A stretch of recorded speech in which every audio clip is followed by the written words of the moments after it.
Anthony Kiedis, vocalista do Red Hot Chili Peppers, e os abusos cometidos por ele com drogas. Senta que lá vem história.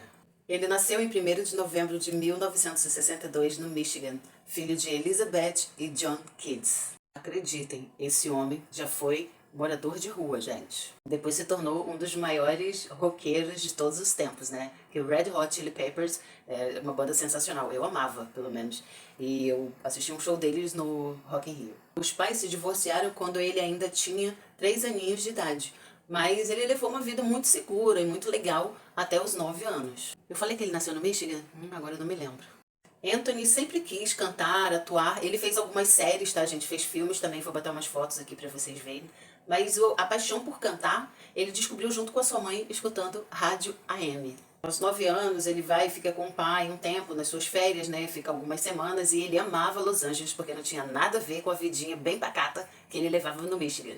Quem fala que ele tinha uma vida bem pacata e regrada era o próprio pai dele, que era um porra louca. E com o próprio pai já era uma vida de maníaco selvagem. Isso é o pai que diz, gente, não sou eu, tá? Anthony Kiedis amava tanto ficar com seu pai em LA que ele simplesmente aos 12 anos de idade decide morar com o pai dele. E assim, ele mergulhou de cabeça com tudo naquela vida enlouquecida de Hollywood, em Los Angeles. Ele e o pai eram melhores amigos, inclusive seu pai conta que eles eram parceiros no crime. Gente, como alguém pode falar assim de um filho de 12 anos de idade? É muita loucura, né? Vamos lembrar que era uma geração bem diferente das gerações e da educação que a gente tem hoje em dia, tá bom, gente? Vamos lembrar também que ele já experimentava aos 12 anos de idade álcool, drogas e sexo junto com o seu pai, que o seu pai agilizava as coisas pra ele. Tem um babado que eu vou contar aqui que vocês vão ficar em choque.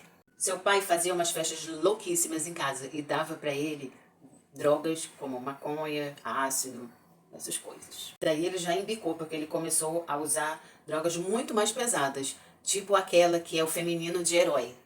Vocês estão entendendo, né? Ah, e quando ele experimentou essa, que se chama herói no feminino, ele tinha 14 anos. Eu esqueci de dar esse adendozinho pra vocês. Gente, era tanta loucura que ele, uma vez, aos 12 anos, ele escreveu uma carta pro próprio pai, falando: pai, você por acaso me emprestaria sua namorada pra que eu ficasse com ela uma vez pra saber como é que é? Gente. Então, quando o pai leu essa carta e o Anthony chegou em casa, o pai só virou pra ele e falou assim: você não queria? Tá aí o que você queria, a Kimberly e a cama. Vai lá e faz o que você quer fazer. E ele disse que foi lá e que a Kimberly fez tudo. Gente, tempos totalmente diferentes dos tempos que a gente vive hoje em dia. Vamos deixar isso bem claro, tá? Que é bem errado o que Kimberly fez e o que o pai autorizou, ok? A gente tá entendido nisso, né? Eu espero que sim. Anthony fala que achou que foi bem natural e ela foi super gentil com ele. Mas ele não tinha noção de nada. Ele não tem a menor noção se durou apenas 5 minutos ou 5 horas. O apelido de seu pai era Blackie.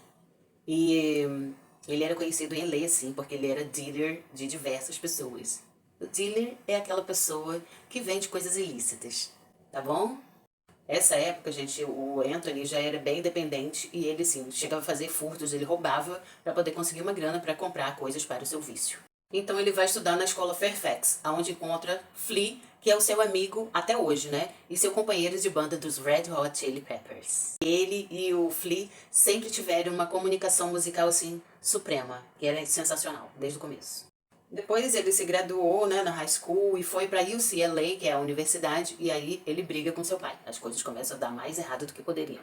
É nesse momento que Anthony vira sem teto, quando ele briga com seu pai e sai da casa do pai dele, ele vai morar no meio da rua. Ele morava em bancos, ele morava no sofá da casa dos amigos, um pouco na casa de um pouco na casa do outro. Hoje o cara é milionário. E isso não durou 6 meses não, tá, gente? Foram anos da vida dele. Ele morava no carro também, continuava afanando as coisas para poder comprar as coisas das quais ele era dependente. Em 1983, ele, Jack, Flea e Alan montam uma banda e vão tocar pela primeira vez numa boate. E a química da banda é assim, sensacional. O Basquiat passando ali. E a química da banda é sensacional, gente. E eles foram pra cantar uma música. Só que foi tão legal, deu tanto certo, que o dono da boate contratou eles pra cantarem mais vezes lá. Isso daí ele tava com 21 anos e ele dormia em banco de praças, sepultura, em jardins. Gente, era bafo, viu? Era uma fase bem difícil. Fora que ele também era dependente químico, né?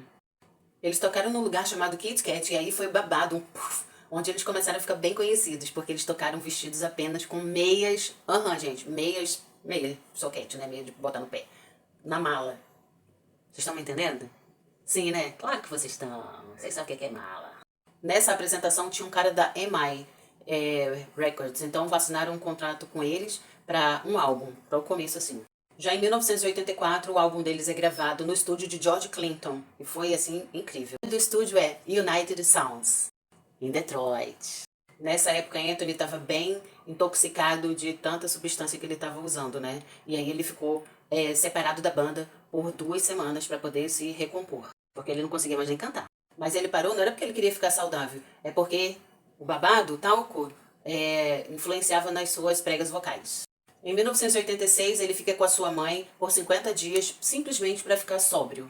Nessa época, ele fica careta e começa a perceber quão bonita a vida era. Em 87, lança Mother Milk. Ele tem uma autobiografia também. Under the Bridge é uma letra pesadíssima, né? E Californication também faz bastante sentido agora. Ele foi acusado por uma mulher de ter sido ele forçou ela a pegar na mala dele. Uma vez, uma executiva da Capitol Records entrou numa sala para pegar uma caixa de CDs para eles e eles a atacaram. Foi bafo essa época, gente. Anthony Kiedis tem preferências por mulheres muito, mas muito bem mais jovens do que ele, entendeu? Uma garota entrou no seu camarim, ele ficou louco com ela, então ele saiu andando pelo corredor com a menina, entraram no banheiro e fizeram coisas ali. Só que o que acontece é que essa garota era menor de idade e seu pai era o xerife de uma cidade e a garota tinha saído em turnê com ele, tinha sido dada como desaparecida. Ela só tinha 14 anos. Foi aí que ele escreveu Catholic Girls. Ele perdeu também alguns amigos para o vício em heroína. Nossa, tem muito mais coisa que eu não tenho mais tempo. Mas se vocês sabiam alguma coisa dessa, se tem alguma coisa que eu tenha deixado de fora que vocês saibam, por favor, me conta aqui, tá bom? Um beijo.